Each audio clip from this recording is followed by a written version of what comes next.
He returned to his old school, expecting to simply reminisce about the past, but one encounter changed everything.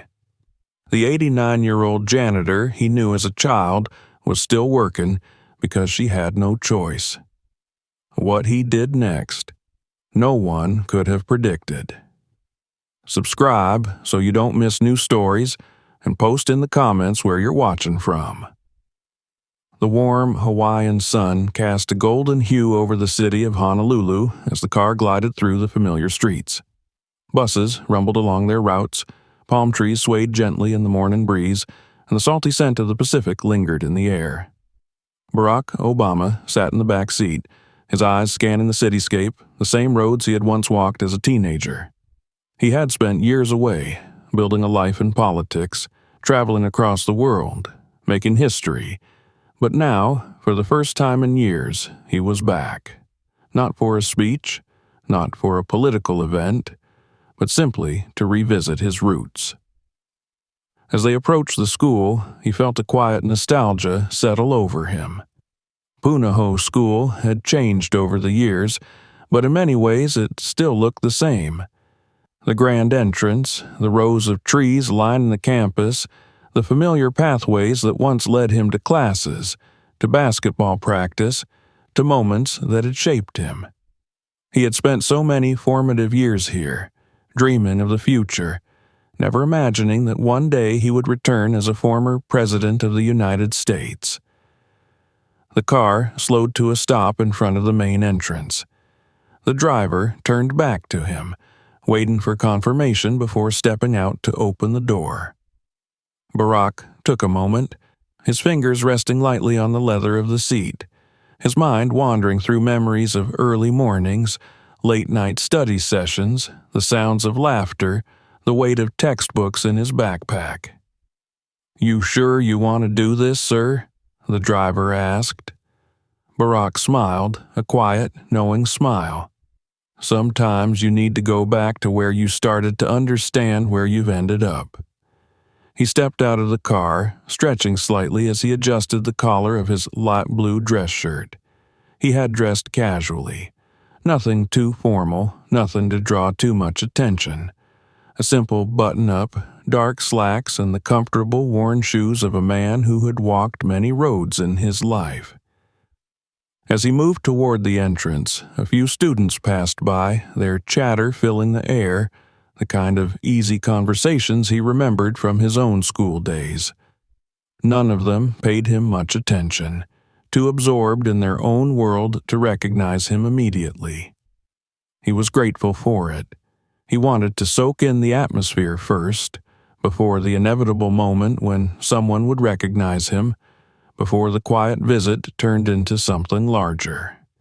Inside, the school was both familiar and unfamiliar. The hallways had been renovated, the classrooms updated with modern technology, but the essence of the place remained unchanged. The air carried that same mixture of books, floor polish, and the faint trace of chalk dust, though whiteboards had long since replaced chalkboards. The principal, a man in his mid-40s with an enthusiastic smile and an easy confidence, greeted him at the entrance. "Mr. President, it's an honor to have you back at Punahou." Barack shook his hand firmly. "Just Barack today," he said with a chuckle. "I'm just here to walk down memory lane." The principal smiled. "Of course. Would you like a tour?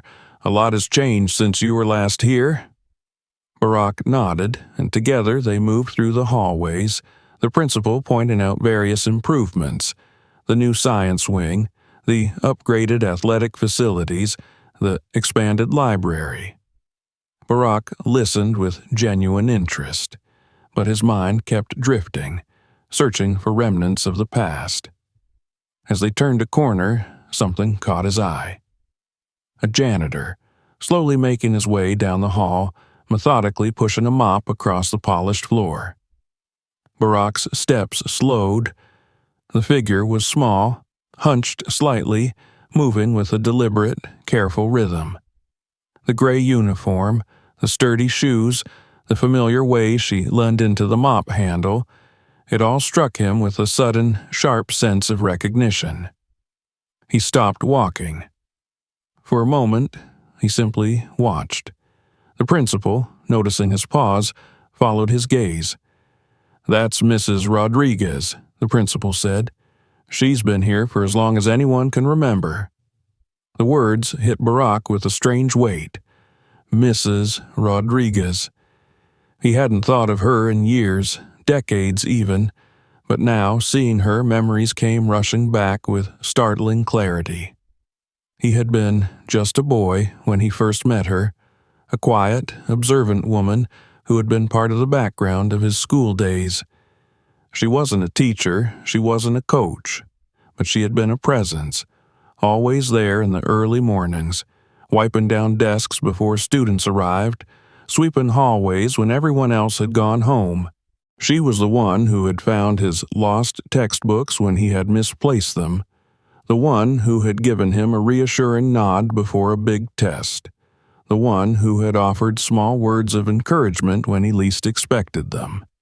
He hadn't realized it then, but now, standing here, he understood. She had been a part of his story in a quiet, unseen way. Mrs. Rodriguez, unaware of the eyes on her, kept working, moving the mop across the floor in slow, steady motions. Her hair, once dark, was now completely silver, tied back in a neat bun. Her hands, once quick and efficient, moved with the hesitancy of age, but she still carried herself with the same quiet dignity. "She's still working?" Barack asked, his voice quieter now. The principal hesitated. "Yes, she never left. Been here for over 60 years now." Barack felt a pang in his chest. 60 years, he murmured. She was nearly 90 years old, and she was still working. A group of students passed by, their sneakers squeaking against the floor, their voices rising in animated conversation. None of them noticed the elderly janitor, the woman who had spent her life ensuring that the halls were clean, that the school was kept in order. She was part of the foundation of this place, invisible but essential. Barack exhaled slowly. He had come back to relive memories, to reflect on his journey, but he hadn't expected this. He took a step forward, and then another. As he approached, Mrs. Rodriguez looked up, her expression unreadable at first. Then, slowly, recognition dawned in her eyes. Her lips parted slightly. "Barack?" He smiled, warmth spreading through him. "Mrs. Rodriguez, it's been a long time." For a moment, she just stared at him, as if trying to make sure her memory wasn't playing tricks on her. Then, ever so slowly, she smiled, her weathered face creasing with lines of joy and surprise. "Well, I'll be," she said softly. And just like that, time folded in on itself. The years, the decades, the distance, they all melted away. Barack Obama had returned to his old school looking for memories, but instead he had found something far more important. For a long moment, they simply stood there, looking at each other. The hallway around them was filled with movement. Students passing by, a distant bell ringing, the murmur of conversation. But for Barack, the world had narrowed down to just one thing: the elderly woman standing before him. Mrs. Rodriguez's expression wavered between surprise and recognition, her dark eyes scanning his face as if trying to reconcile the image of the grown man before her with the teenage boy she had once known. Barack saw the moment it clicked, the way her lips parted slightly, the way her wrinkled hands gripped the mop handle just a little tighter. "Well, I'll be," she said again, a little stronger this time. "Barack Obama." A warmth spread through him at the sound of his name in her voice, spoken with the same familiarity she had always used, as if no time had passed at all. He smiled. "It's been a long time, Mrs. Rodriguez." She gave a soft chuckle, shaking her head as she leaned a little on the mop. A long time indeed. Never thought I'd see you walking these halls again. Neither had he. He had returned to Punahou School expecting to find memories of his younger self, expecting nostalgia, perhaps even a sense of closure. But he hadn't expected this. He hadn't expected to find Mrs. Rodriguez still here, still working, still pushing a mop through the same hallways she had cleaned when he was just another student walking to class. He glanced at the mop, at the worn cloth of her uniform, at the slight tremor in her hands. He remembered her differently, more upright, faster, her presence unnoticed by most students but quietly constant. And yet, standing before her now, he realized she had never really changed. Time had marked her face, had slowed her movements, but she was still the same woman who had kept these halls clean, the same woman who had looked after students in her own quiet way. Before he could speak, she laughed again, a low, warm sound. "Look at you. Last time I saw you, you were still trying to grow into those big feet of yours." Barack chuckled. Some things never change. She looked him up and down, taking in the broad shoulders, the lined face, the hair now dusted with gray. "Guess you grew into them just fine." The principal, who had been standing nearby, stepped forward. "You two know each other?" Mrs. Rodriguez shot him a glance. "Of course we do. This one used to leave his books everywhere, always losing something, and always running in the hallways when he wasn't supposed to." Barack grinned. "Guilty as charged." The principal smiled, looking between them. "Well, it's amazing to see moments like this. Mrs. Rodriguez is a treasure here at Punahou." "She always was," Barack said, his voice quieter now. Mrs. Rodriguez waved a hand as if brushing off the attention. "I just do my job." Barack studied her for a moment, noting the slight exhaustion in her posture, the way she leaned just a little too much on the mop handle. He felt something tighten in his chest. "How long have you been here, Mrs. Rodriguez?" he asked. She sighed as if the answer carried weight. "Since before you got here, and long after you left." The principal, sensing the shift in the conversation, excused himself, saying something about needing to check on an assembly. That left just Barack and Mrs. Rodriguez standing in the hallway. "You're still working," he said softly, as if he was only now allowing himself to acknowledge it. She nodded. "Somebody's got to keep these floors clean." There was no bitterness in her voice, no complaint, but there was something else, something unspoken. "How old are you now?" he asked gently. She gave him a knowing look, as if she could already tell where his thoughts were going.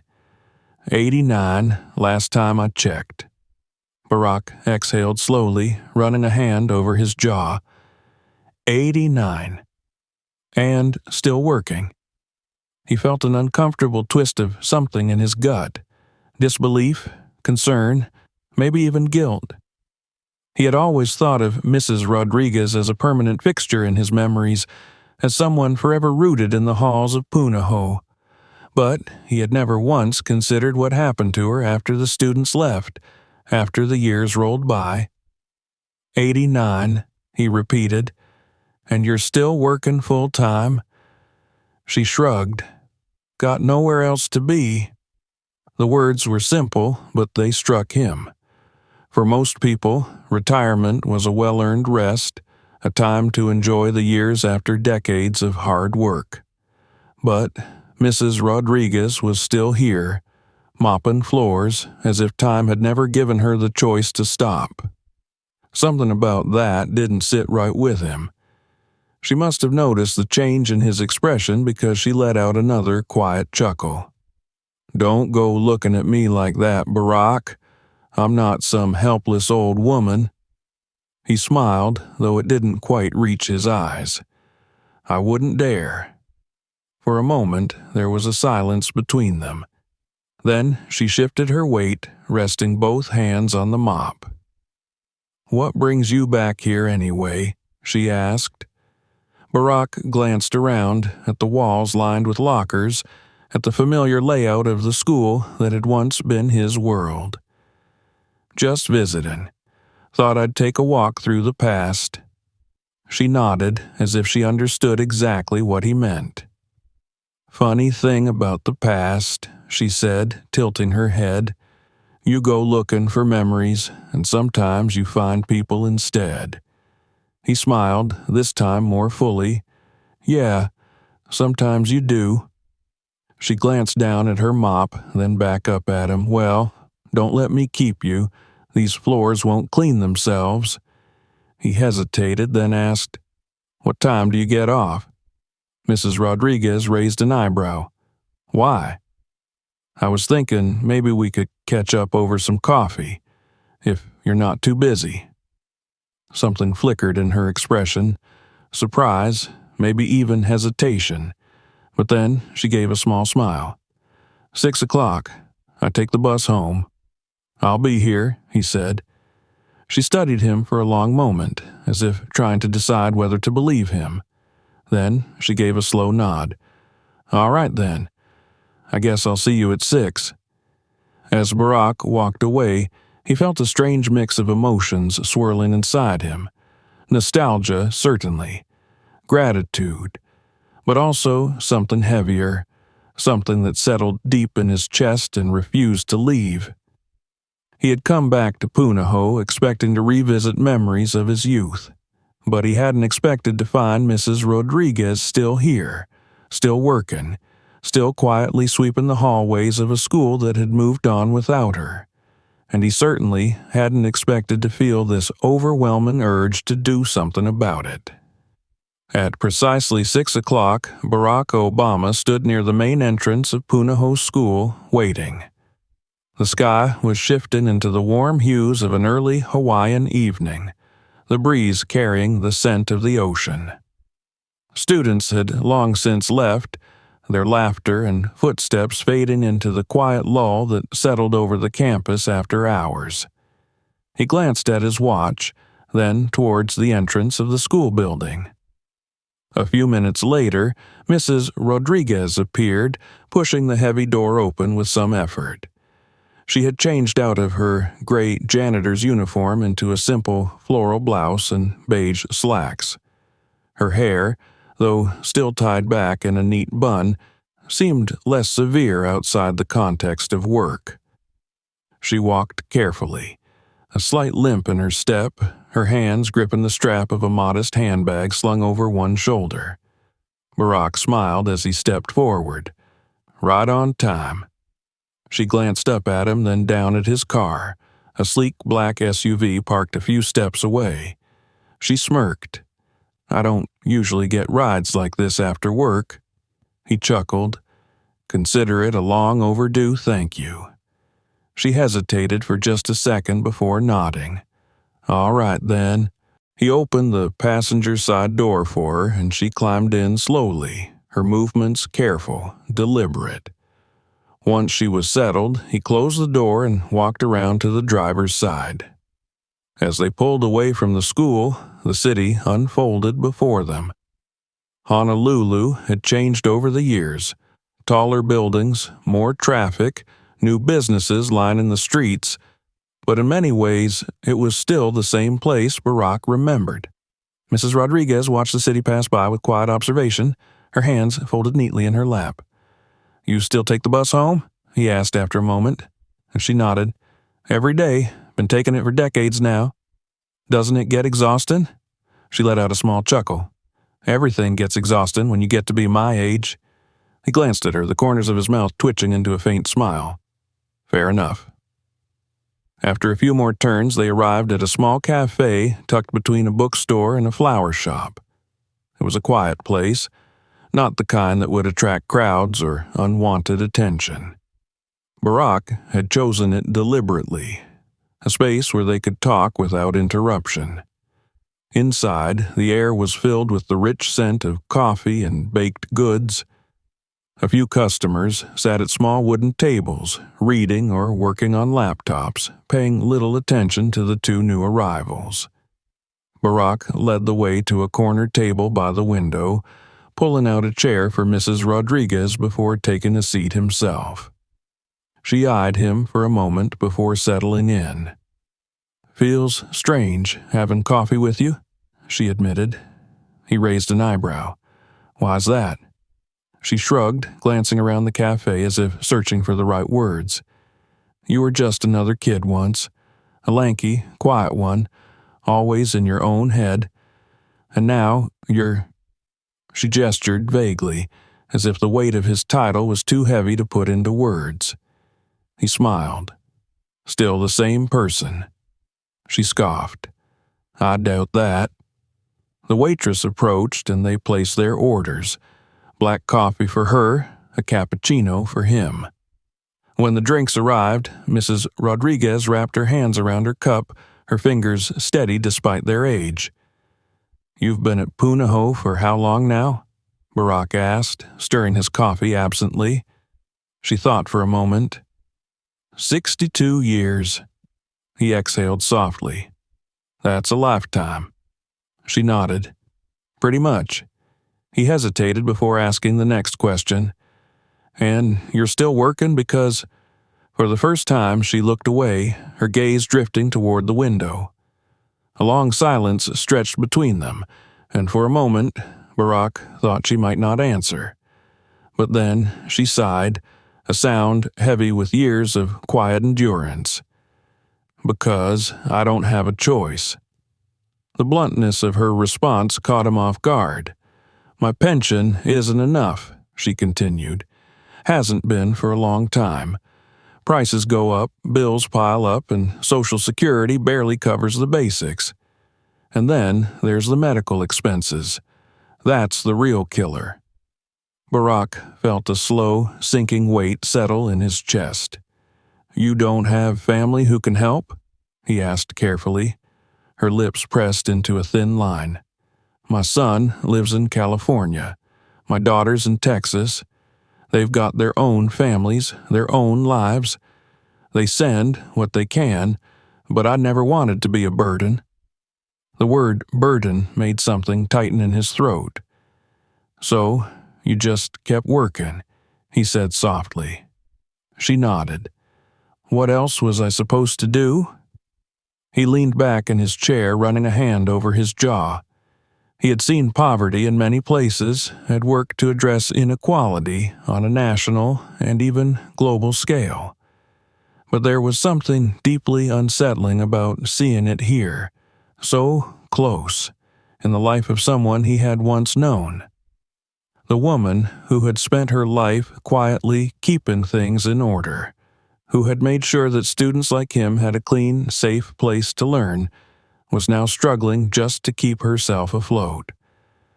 "It doesn't seem right," he said finally. She gave him a small, weary smile. "Life isn't always right." Another pause stretched between them. Barack took a sip of his coffee, then set the cup down with a quiet clink. "Have you ever thought about retiring?" he asked. She chuckled, a dry sound. "Every morning when I wake up." He smiled faintly. "Then why don't you?" She gave him a long, measured look. "Because I can't afford to." There it was, the simple, unvarnished truth. For a moment, Barack could only sit there, processing what she had just said. He thought about the long hours she had worked, the decades she had given to the school. He thought about how, at 89 years old, she should be resting, should be enjoying whatever years she had left. Instead, she was still mopping floors. Anger flickered inside him, not at her, but at the system that had allowed this to happen. She must have noticed the change in his expression because she sighed and shook her head. "Don't go feeling sorry for me, Barack. I've lived a good life, worked hard, raised my kids, did what I had to do." He nodded slowly. "I know." But that's just how it is, she continued. Not everyone gets to retire comfortably. Some of us keep going because we don't have any other choice. He exhaled through his nose, staring at his coffee as if it might offer some kind of answer. It wasn't right. And something inside him told him he wasn't going to just let this go. He looked back up at her, his expression unreadable. What if you did have a choice? She frowned slightly. What do you mean? But Barack didn't answer right away. Instead, he reached for his cup again, taking another slow sip, his mind already moving ahead. He had come back to Punahou to reconnect with his past. Instead, he had found something he hadn't been looking for. Now, there was no way he could walk away from it. The ride back to Mrs. Rodriguez's neighborhood was quiet, but not in an uncomfortable way. The city lights flickered past the car windows, casting shadows across the dashboard. Barack's thoughts moved as steadily as the traffic, each one settling into place, forming something larger than just concern or nostalgia. Mrs. Rodriguez sat beside him, hands folded in her lap, looking out the window with a quiet contemplation that told him she was lost in her own thoughts. Maybe she was thinking about their conversation at the cafe, about the way he had reacted to her words. Or maybe she wasn't thinking about it at all. Maybe, to her, it was just another evening at the end of another long day. Barack's mind, however, refused to let go of what he had learned. The knowledge that Mrs. Rodriguez, someone who had been a fixture in his life even if he hadn't fully realized it at the time, was still working at 89 simply because she had no other choice, sat heavy in his chest. It wasn't just unfair. It was wrong. When they reached her street, he slowed the car, taking in the modest houses lined along the block. They were older, worn down by time and weather. The kind of houses where the paint peeled a little around the edges, where the porch lights flickered slightly from old wiring. He pulled up in front of her home, a small, one-story house with a narrow driveway and a front yard that had once been carefully tended but now showed signs of neglect. Grass growing unevenly, weeds sprouting along the edges of the path leading to the door. She shifted slightly in her seat, then turned to him. You didn't have to drive me all the way home, you know. I wanted to, he said simply. She studied him for a moment, then sighed, reaching for the door handle. Well, thank you. He watched as she slowly stepped out of the car, her movements careful, deliberate. She closed the door gently, then took a step toward the house. Before she could go any farther, he spoke. Mrs. Rodriguez. She turned back, her face illuminated by the dim glow of the porch light. He hesitated for just a second. Then he said, Would it be all right if I visited again? She raised an eyebrow. What for? He smiled, though it was small.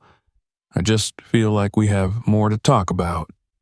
She gave him a long, measured look, as if trying to decipher something behind his words. Then, finally, she nodded.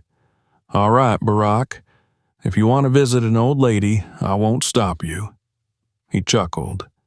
I appreciate that. She lingered for another second, then nodded once more before turning and making her way up the short path to her front door. Barack waited until she had stepped inside before putting the car in gear and pulling away from the curb. As he drove back toward his hotel, his mind settled into quiet determination. This wasn't something he could ignore. He had spent his life fighting for change, for justice, for a better world for those who had been overlooked or left behind. He had stood on podiums and spoken about opportunity, about dignity, about lifting others up. But this wasn't about policy or politics. This was about one person, someone who had given so much without expecting anything in return. He couldn't just drive away and pretend he didn't know. The next morning, As the sun rose over Honolulu, Barack sat at the small desk in his hotel room, a notepad in front of him, his phone lying nearby. He had made up his mind the night before, and now it was time to figure out how to turn that decision into action. He picked up the pen and started making a list. First, he needed to understand exactly what Mrs. Rodriguez needed. It wasn't enough to assume. He had to know. Was it just financial security, medical care, something else? Second, he had to find out how to provide it in a way that she would accept. She was proud, independent. He had seen it in the way she spoke about her job, about her children. She wouldn't take a handout. It had to be more than that. Third, he had to make sure it was done right, quietly, respectfully. This wasn't about charity. It was about giving her the dignity of choice. He exhaled and picked up his phone, scrolling through his contacts. He made his first call to an old friend, someone who had worked with senior assistance programs, who could help him figure out what resources were available. They spoke for nearly an hour, discussing everything from pension options to medical support to home renovations. His next call was to a real estate contact in Honolulu. He needed an assessment of Mrs. Rodriguez's home, what repairs it needed, what could be done to make it safer, more comfortable. The house had stood for decades, but time had worn it down.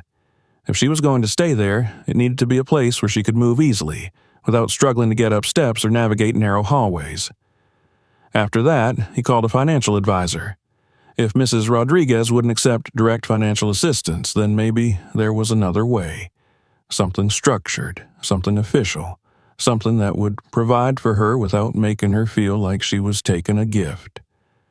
By the time he put his phone down, the day had stretched into afternoon, but he felt something settle inside him. A plan was beginning to take shape. That evening, he drove back to Mrs. Rodriguez's house. She seemed surprised to see him again so soon, but didn't turn him away. They sat on her small porch, drinking tea from mismatched cups. He asked her more about her life, about her children, about her late husband, about the years she had spent working at the school. She spoke without complaint, but he could hear the weight in her words, the exhaustion that came from a lifetime of doing what needed to be done, never asking for more. Finally, he set his cup down and met her gaze. "Mrs. Rodriguez, if you could change anything about your life right now, anything at all, what would it be?" She blinked at him, then let out a quiet laugh. "That's a big question, Barack." "I mean it," he said gently. "What would make things easier for you?" She sighed, looking out toward the street where the last of the evening light was fading. "I suppose I'd like to stop worrying so much about bills, about whether I'll be able to keep up with everything." He nodded, taking in her words. She turned back to him, narrowing her eyes slightly. "Why do you ask?" He smiled, though this time there was something more behind it. "Because I think I can help." She watched him carefully, as if weighing whether or not to believe him. Then she shook her head with a small, amused sigh. "You always did have a way of making things sound simple." He chuckled. "Sometimes things are simpler than we think." But as he sat there, watching the way she rubbed her tired hands together, watching the way she shifted slightly in her seat to relieve the stiffness in her back, he knew that what he was about to do wasn't simple at all. It was going to take time, effort, care, and he was ready for it. Barack sat at the small desk in his hotel room, tapping the end of his pen against the open notebook in front of him. The page was already filled with notes from the calls he had made earlier, rough sketches of ideas that were starting to take shape. The room was dimly lit by a single lamp, the warm glow reflecting off the polished wood of the desk. Outside the window, the city of Honolulu stretched towards the horizon, its skyline dotted with lights, the ocean beyond it calm and endless. He exhaled slowly, pressing the pen against the paper and circling a few words. Security, dignity, choice. Those were the things that mattered most. He had spent his career advocating for people, pushing for change on a massive scale, crafting policies that affected millions. But this was different. This wasn't about legislation or systemic reform. This was about one person. One woman who had spent her life taking care of others in ways that had often gone unnoticed. And now it was her turn to be taken care of. He flipped to a fresh page and began writing, outlining the steps he needed to take. The first problem was financial security. Mrs. Rodriguez's pension wasn't enough to support her, and Social Security barely covered the essentials. He had confirmed as much during his calls earlier that day. He needed to find a way to provide for her without making it feel like charity. Because if there was one thing he had already learned, it was that Mrs. Rodriguez wasn't the type to accept a handout. He thought about setting up a trust in her name, something structured like an annuity that would provide her with a steady income without her having to lift a finger. But he also knew she would question where the money came from. She would ask how and why, and if she suspected he was simply funding it himself, she might refuse it outright. That meant he needed to get creative. He picked up his phone and scrolled through his contacts, landing on a name he hadn't spoken to in a while. An old friend from law school who now worked in finance, specializing in structuring charitable funds. He sent a quick message, asking if they could talk in the morning. The next issue was medical care. Mrs. Rodriguez had hinted at her health concerns, but hadn't gone into detail. He needed to know more. How serious were her conditions? What kind of care did she need? And more importantly, what would it take to make sure she received it? He reached for his phone again and called an old colleague from his days in the Senate, someone who had worked extensively on healthcare policy. They spoke for nearly half an hour, discussing different options: Medicare benefits, supplemental programs, private healthcare plans. By the end of the call, Barack had a clearer picture of what needed to be done. Next was her home. He had only been inside briefly, but he had seen enough to know it wasn't in great condition. The small house had been standing for decades, and time had worn it down. The porch steps were uneven, the railing unsteady. Inside, the narrow hallways and outdated fixtures made it difficult for someone her age to move around comfortably. He made another call, this time to a real estate contact he knew in Honolulu. They talked about arranging a discreet assessment of the house, something that wouldn't draw attention, wouldn't make Mrs. Rodriguez suspicious. The last thing he wanted was for her to feel like she was being scrutinized or judged. Finally, there was the question of how to present all of this to her. He knew she wouldn't accept help easily. She had spent too many years taking care of herself, too many years relying on her own strength. If he wasn't careful, she would resist. He had to frame it in a way that made sense to her, in a way that allowed her to keep her pride intact. He leaned back in his chair, rubbing a hand over his jaw as he stared at the ceiling. Then, slowly, an idea began to form. The next morning, Barack was up early, coffee in hand, as he made his way through a series of meetings and calls.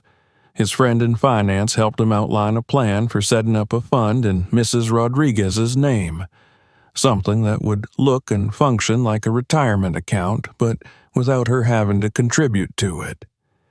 The money would come from a network of donors, old classmates, and faculty members from Punahou, all of whom would be more than willing to contribute if they knew it was for someone like her.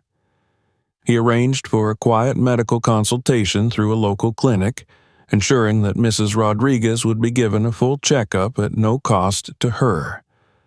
And the real estate contact had already set the wheels in motion for assessing her home, discreetly reaching out to contractors who could make the necessary modifications. By midday, he had the foundation of a plan. Now, he just had to convince Mrs. Rodriguez to accept it. That evening, he drove back to her house. She greeted him at the door with a raised eyebrow, but let him in without question. They sat in the small living room, the air filled with the scent of tea brewing in the kitchen. He didn't bring up his plan right away. Instead, he let the conversation unfold naturally, asking her more about her life, about the things she loved and missed. She talked about her late husband, about the early years when they had just bought the house, about the days when her children were still young. Finally, as the evening stretched on, he leaned forward slightly, resting his elbows on his knees. "Mrs. Rodriguez," he said gently, "if there was a way for you to stop working, to finally rest after all these years, would you take it?" She hesitated, her fingers tightening around her teacup. "I don't know, Barack. I've been working for so long, I wouldn't know what to do with myself." He smiled. "Maybe it's time to find out." She studied him for a long moment. "You're planning something." He chuckled. "I've been known to make plans." She shook her head, sighing. "I told you, I don't take charity." "This isn't charity," he said simply. "This is people giving back to someone who gave so much." She narrowed her eyes slightly. "What exactly are you up to?" He took a breath, then began to lay it out, carefully, methodically, making sure to frame it in a way she could accept. He told her about the retirement fund, about how it wasn't just him, but a whole network of people who cared about her. He told her about the medical checkup, how it was just to make sure she was getting the care she deserved, and he told her about the house, about how some small modifications could make her life easier. She listened, her face unreadable. When he finished, there was a long silence. Then she set her teacup down with a quiet clink. "I don't know what to say," she admitted. "You don't have to say anything," he said. "Just let us do this for you." She exhaled slowly, shaking her head. "I never expected any of this." He smiled. "Neither did I." Another pause, then, finally, she gave him a small, tired smile. "All right," she said quietly. "All right." Barack felt something settle inside him, a quiet satisfaction, a sense of knowing that this was exactly where he was supposed to be, doing exactly what he was supposed to do. The work wasn't finished yet. There were still things to arrange, details to finalize. But for now, for this moment, he knew one thing for certain. Mrs. Rodriguez's life was about to change. And this time, she wouldn't have to do it alone. The first signs of change came slowly, almost imperceptibly, in a way that didn't feel forced or overwhelming. Mrs. Rodriguez, despite her initial hesitation, allowed Barack's plan to unfold around her, though she remained cautious, wary of accepting too much, too easily. The first real shift came with the medical consultation. A doctor from a local clinic arranged through Barack's quiet efforts visited her home one morning. It was done subtly, under the guise of a free senior wellness program that Barack's contacts had set up to avoid raising her suspicions. She sat in her small kitchen, hands folded over the worn wooden table, as the doctor checked her blood pressure, asked about her health history, and conducted a full assessment. When the results came in, they confirmed what Barack had already suspected. Years of physical labor had taken a toll on her joints, her back, and her overall health.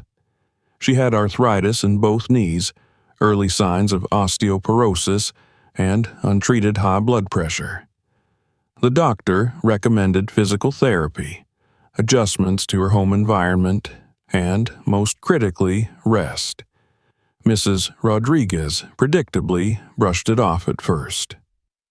"I've been fine this long," she said, sipping her tea as if the conversation wasn't about her own well-being. "I don't need all that." Barack didn't argue with her. He just listened. And then, slowly, he began introducing changes in ways she could accept. The physical therapy was framed as a simple way to ease her daily aches.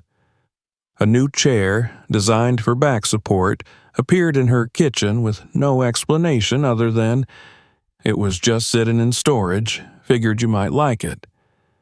Then came the adjustments to her home. The repairs started small. A few local handymen referred by Barack's real estate contact arrived to fix the sagging porch steps. Mrs. Rodriguez watched them from her window with narrowed eyes, arms crossed, muttering about how she had never needed help with the house before.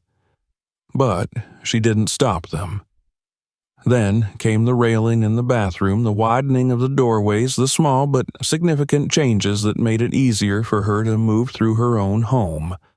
Barack made sure everything was done in a way that felt practical, not indulgent.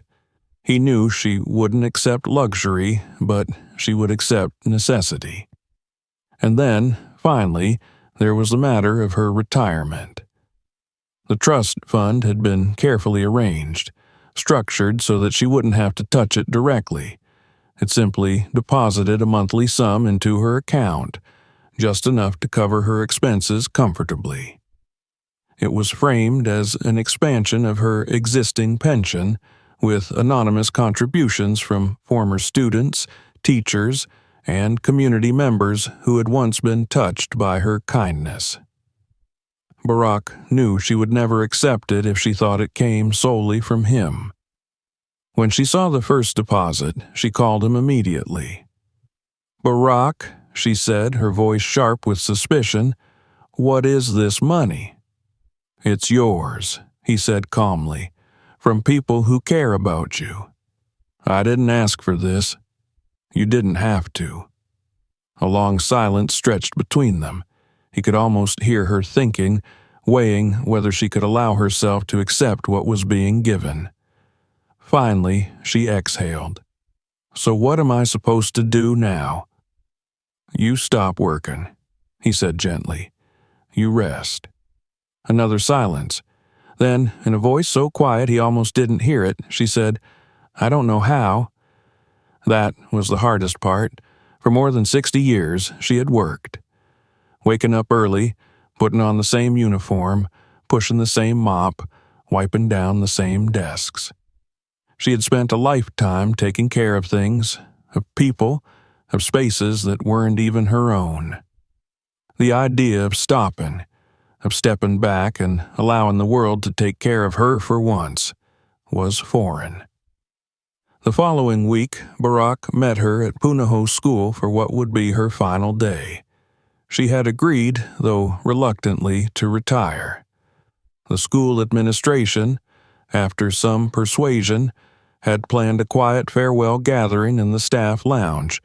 Nothing extravagant, just a few colleagues, a cake, and a framed photo of the school, signed by teachers and staff. Mrs. Rodriguez stood near the window, arms crossed, watching as people filtered in. She didn't like the attention, but there was a softness in her expression, a quiet emotion she wasn't ready to name. Barack watched from across the room, letting her have her space. When the principal stood up to speak, the room fell silent. "Mrs. Rodriguez," he said, smiling warmly, "there's no way to sum up everything you've done for this school. You have been its heart in ways most people will never understand. And, while we'll miss seeing you in the halls every day, we want you to know that your presence here will never fade." A quiet murmur of agreement swept through the room. Mrs. Rodriguez exhaled sharply, shaking her head. "It's just a job," she muttered, but there was no real conviction in her voice. Barack stepped forward then, smiling at her. "No, it wasn't," he said. "It was never just a job." She looked up at him, her expression unreadable. Then, after a long pause, she nodded. That evening, Barack drove her home.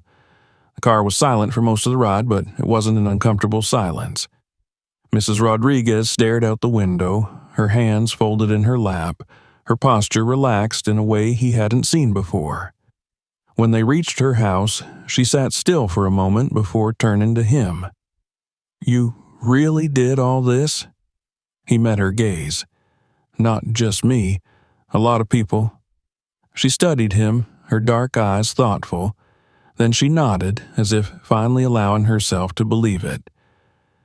As she stepped out of the car and walked toward her house, she moved a little slower, but not from exhaustion. It was the careful, deliberate walk of someone who was adjusting to the idea of a life no longer defined by work. Barack sat there for a long time after she had gone inside, staring at the small house, at the porch that no longer sagged under its own weight, at the light that glowed warmly from the front window. For so many years, Mrs. Rodriguez had given her time, her strength, her care to others. And now, for the first time, the world was finally given something back. The morning sun cast long shadows across the campus of Punahou School, the golden light filtering through the palm trees that lined the pathways. The school was already coming alive. Students bustling through the hallways, laughter echoing off the walls, teachers exchanging quiet conversations before the day began. It was a place of movement, of energy, of young lives filled with possibility. But, for Mrs. Rodriguez, this morning was different. It was her last. She stood just inside the entrance, holding a small paper cup of coffee in her hand, the steam curling up into the cool morning air. Her uniform was gone, replaced by a simple blue blouse and a pair of neatly pressed slacks. The janitor's keys, which had dangled from her waist for decades, were no longer there. It felt strange, as though she had forgotten something, as though she had walked out of her house missing a piece of herself. Barack arrived a few minutes later. He saw her before she saw him, standing alone, staring down the long hallway she had walked every day for more than 60 years. She was quiet, but he could see the weight of the moment in the way she held herself, in the way she took slow, steady sips of her coffee, as if grounding herself in the routine one last time. He stepped forward, and she turned, sensing his presence. "You came," she said. He smiled. "Wouldn't miss it." She glanced back down the hallway. "Feels strange." "I imagine it does." She took another sip, then let out a quiet chuckle. "You know, I never thought I'd see this day. Not because I didn't think I'd live this long, but because I never thought I'd leave." Barack nodded, understanding the sentiment. Some places become more than just places. They become homes, even if they aren't built for living. They become part of who you are. The faculty lounge had been set up for a small farewell gathering. Nothing extravagant, just a few teachers, a handful of staff members, and a modest cake with blue icing that read, "Thank you, Mrs. Rodriguez." When she walked in, the room erupted in applause. She blinked, clearly surprised, then shook her head, waving a hand as if trying to brush it off. "Oh, stop that," she muttered, but Barack caught the small smile she was trying to hide. The principal stepped forward, clearing his throat. "Mrs. Rodriguez," he said warmly, "I think I speak for everyone when I say that there aren't enough words to thank you for everything you've done for this school. You've been here longer than most of us have been alive, and while the students may not always have noticed you, we did. We saw the way you cared, the way you looked out for people, You were more than just part of the school. You were part of its heart. A quiet murmur of agreement moved through the room. Mrs. Rodriguez exhaled, shifting on her feet. It was just a job, she said, but the words felt weak in her mouth. Barack stepped forward then, hands in his pockets, his gaze steady. No, it wasn't. She met his eyes, something flickering in her expression. It was never just a job, he continued. You weren't just cleaning floors or locking up classrooms. You were taking care of people. You were making sure the lights stayed on so kids could stay late and study. You were making sure they had a safe place to come to every morning. And you did it all without asking for anything in return. The room was silent now. Mrs. Rodriguez swallowed, looking down at her hands. 62 years, she murmured. It all went by so fast. The teachers gathered around her then, offering their thanks, their hugs, their small tokens of appreciation. Handwritten notes, a framed picture of the school, a scarf that one of the younger teachers had knitted herself. Mrs. Rodriguez accepted them all with quiet gratitude, though she still looked a little overwhelmed by the attention. When the gathering finally ended, and the last of the teachers drifted back to their classrooms, she stood for a moment in the empty lounge, staring at the cake as though she wasn't quite sure what to do next. Barack walked up beside her. You ready? She exhaled. Not sure. They walked through the hallways together, the echoes of the past whispering around them. Every step she took felt like a farewell. The trophy case near the gym, the cafeteria where she had once mopped up 1,000 spilled lunches, the old lockers that still bore the scuff marks of generations of students. When they reached the front doors, she hesitated. Barack watched her, letting her take her time. Finally, she took a deep breath. Well, she said, I suppose that's it. He smiled. Not quite. There's still life after this. She glanced at him, then shook her head with a small, tired chuckle. Guess I'll have to figure out what that looks like. She took one last look at the school, at the place that had been hers for so many years. Then, with quiet resolve, she stepped forward. And for the first time in 62 years, she walked away. The ride from the school was quiet. Mrs. Rodriguez sat in the passenger seat, her hands resting in her lap, her gaze fixed on the passing city streets. The morning light spilled through the window, illuminating the fine lines on her face, the traces of a lifetime spent in motion. But now, for the first time in 62 years, there was no destination, no shift to prepare for, no hallway waiting to be swept. Barack stole a glance at her as he drove. He could see it in her posture, the weight of transition, the silent uncertainty of stepping into a life uncharted. Retirement was something most people longed for, something they planned, something they counted down to. But for her, it had never been a question, never an option. She had worked because she had to, because she knew no other way. And now, suddenly, that path had ended. He didn't speak at first. He let her sit with her thoughts, with the enormity of the moment. Instead of turning back toward her home, he took a different route, heading toward the ocean. The streets grew quieter as they neared the coastline, the rush of city life fading into the gentle rhythm of the waves beyond. When he finally pulled into a small overlook facing the water, he put the car in park and turned to her. Thought you might want to see something different today, he said. Mrs. Rodriguez blinked as if shaking herself from a daze. She glanced out the window, taking in the endless blue stretching toward the horizon. A slight breeze rustled through the palm trees, carrying the scent of salt and sun-warmed sand. I haven't been out here in years, she murmured. He smiled. Then it's overdue. She hesitated for a moment before reaching for the door handle. Barack stepped out first, walking around to her side just as she climbed out. She stood there for a moment, looking out at the water, the vastness of it. He watched her take a slow breath, as if trying to absorb it all, trying to let it settle into this new reality she hadn't quite accepted yet. They walked toward a wooden bench near the edge of the overlook.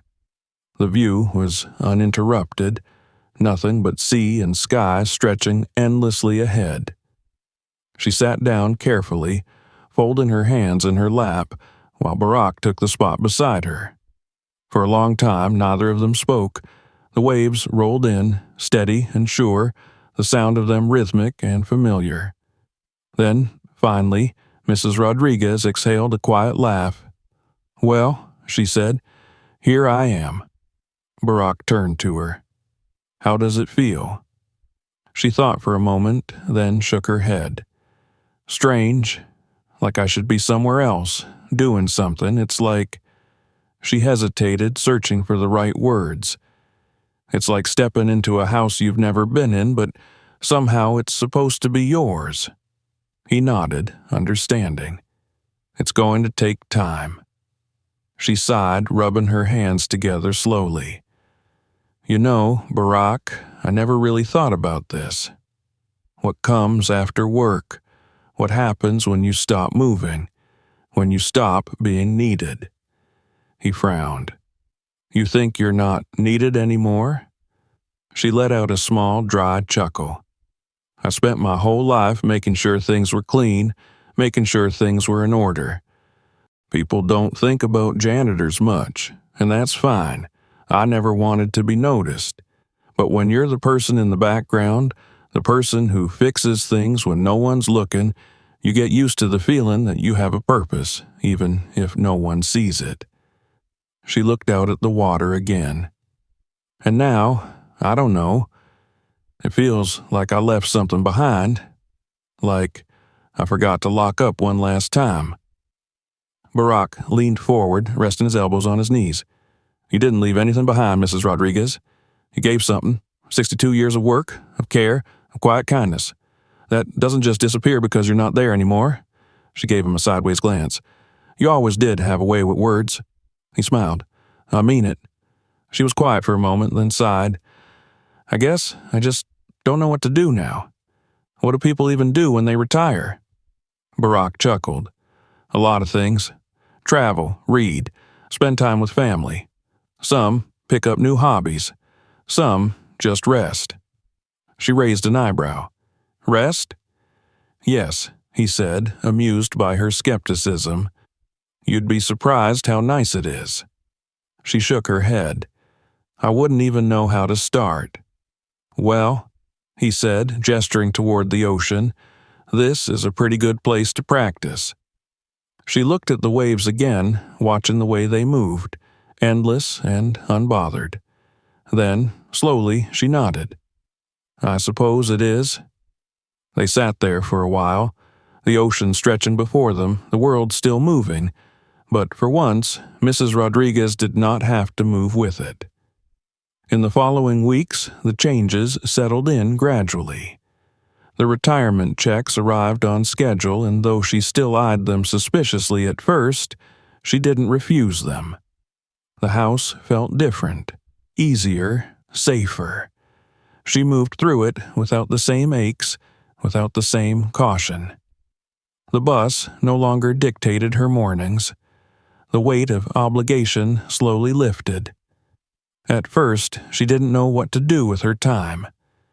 The first few mornings, she woke up at dawn out of habit, sitting at the kitchen table with a cup of coffee, unsure of where she was supposed to be. But then, little by little, she let herself slow down. She started taking walks around the neighborhood, something she hadn't done in years. She visited an old friend she had lost touch with. She sat on her porch in the afternoons, watching the world move by without feeling the need to chase after it. One afternoon, Barack visited, finding her sitting outside with a book in her lap. She looked up as he approached, raising an eyebrow. "Well, look at that," she said. "I finally figured out how to sit still." He grinned. "Told you it wasn't so bad?" She shook her head, amused. "I still think it's strange." "Give it time," he said. "You've earned it."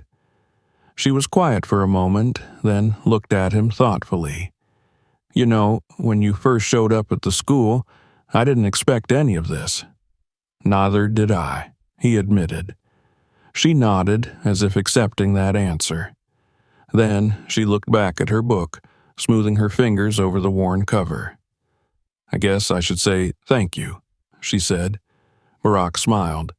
"You don't have to." She smirked. "I know, but I'm saying it anyway." And with that, she turned her gaze back to the street, back to the sky, back to a world that was still there, waiting for her.